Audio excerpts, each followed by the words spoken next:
Hello, what's up sa inyo mga master? Sa araw na ito ay day 21 na sa paglalagay at pagpapadaw ko ng aking nag-iisang fish trap. Sana marami ulit ang mahuli kagaya nito mga nakaraan. Kung di mo pa napapanood ay pwede mo namang panoorin mamaya. Diyan nga sa tinuturo ko ay diyan ko ilalagay yung fish trap ko ngayong day 21. Kung mapapansin nyo ay patay na talahib yan mga master. Diyan ko ilalagay sa ilalim yan. Kaya agad ko nang inayos yung pwesto nito para maganda yung pasukan ng isda. Pag maganda kasi yung pwesto nito at yung pasukan ng isda ay mas malaki yung chance na makakahuli ito. Itinali ko na rin pala ito para kung sakaling lumaki ang ilog ay hindi ito tangayin. Dahil sabi ko nga, laging umuulan dito tuwing hapon. Kumuha rin pala ako dito ng tangkay tapos ilalagay ko sa ibabaw ng fish trap para may lilim yung mga isda kung may mahuhuli. Tapos kumuha na rin ako dito ng mga water lily tapos ilalagay ulit sa ibabaw ng fish trap at saka sa mga paligid para mahagit yung mga isda at the same time may lilim na rin sila kung may mahuhuli. Kung may mahuhuli, ganda ng setup. Kumuha rin pala ako dito ng kahoy na may tulis tapos tinarak ko sa gilid ng fish trap para hindi siya gumagalaw or naka-steady lang siya. Tapos kinuha ko na dito yung pain ko na darak na may halong eat ng baka. Hindi ko na pinakita kung anong itsura kasi medyo masagwa tignan. Baka may mga kumakain yan habang nanonood Pasintabi po. Kung gusto mong malaman kung makakahuli ay tapusin ang buong video na to.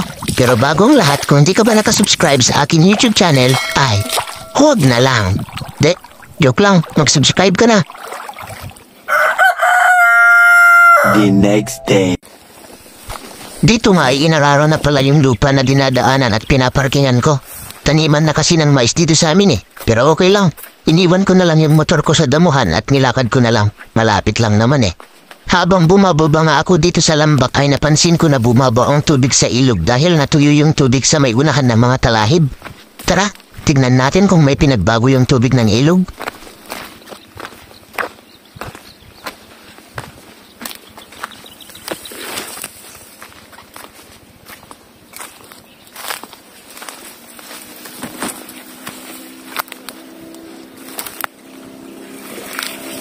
Ay, bumabaw nga. Konti lang. Pero malabo pa rin ang tubig. Diyan na sa tinuturo ko ay diyan nakalagay yung fish trap ko ngayon na iniwan ko kahapon. Tara, tignan natin kung may nahuli.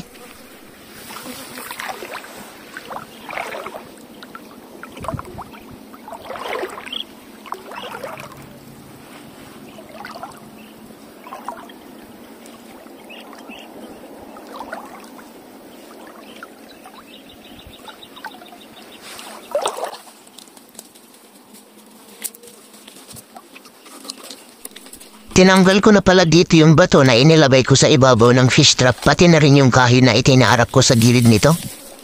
Habang hinahawakan ko nga dito yung fish trap ay wala akong nararamdaman na mga gumagalaw. Parang walang nahuli Marami ata. Oh, ang dami. Putong-puno. Ang dami mga master.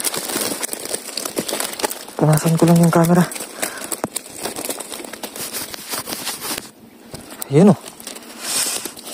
Oh, ang dami.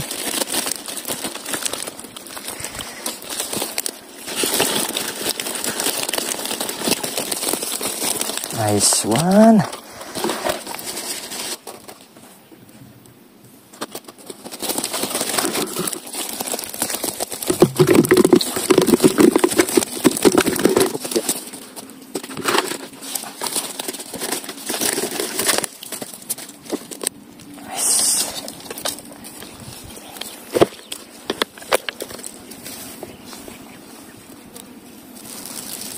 Laki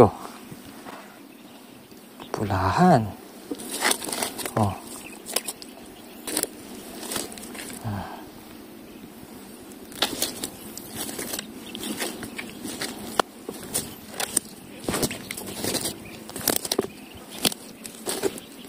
Dito nga ay kinukuha ko na yung mga good size para may maiuwi at may maiulam na naman. Tapos syempre dating gawi yung mga maliliit ay i-release na naman natin. Dahil sabi ko nga, mabilis lang naman lumaki ang mga yan Ito, maliliit na yung iba. Release natin.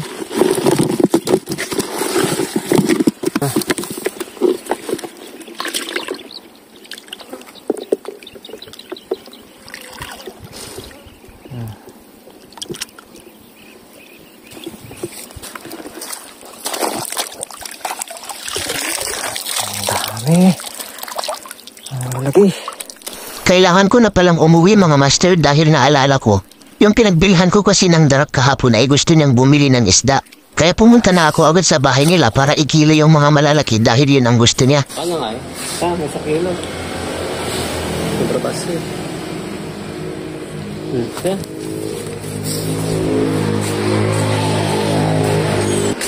Hey, Sarah. You know, 100 pesos.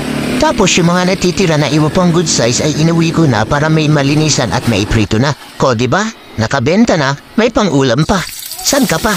Hanggang dito lang muna mga master, maraming salamat sa panonood. Kung nagustuhan mo ang video na to ay please like, comment, and share. At mag-subscribe ka na din para mas marami pa tayong mahuli na isda. You know, fish on!